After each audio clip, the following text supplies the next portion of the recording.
আচ্ছা, তোমরা আমার মতো কে কে মুখে এক গাদা তেল নিয়েও ফাস্ট ফুড খেতে পছন্দ করো বলো তো?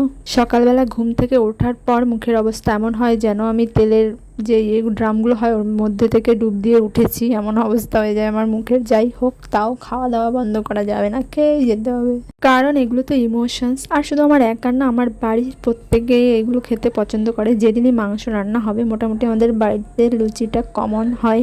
তো ছুটির দিন আমি তাড়াতাড়ি করে ময়দা টয়দা মেখে নিয়েছি। তাড়াতাড়ি বলতে যতটা তাড়াতাড়ি ভিডিওতে মনে হচ্ছে একদমই অত তাড়াতাড়ি হয়নি। এই ময়দাটা মাখতে আমার পুরো 1 ঘন্টা টাইম লেগেছিলো, কারণ জল দিয়েছি, এত নরম হয়ে গেছিলো আর ওটাকে চটকে চটকে মানে করতে আমার হাতের অবস্থা খারাপ হয়ে গেছিলো। দেন ফাইনালি কমপ্লিট হলো লুচি ভাজা। আমি শুধু বেলে দিয়েছিলাম, মাই ভেজেছে, ভেজে তারপরে তো চলে এসেছি খেতে। আর কষা ঝাল ঝাল মাংসটাও আমি করেছি, হেভি টেস্টি হয়েছিল। তোমাদের সবার একদিন ইনভাইট রইলো আমার হাতের কষা মাংস দিয়ে লুচি খাবার জন্য।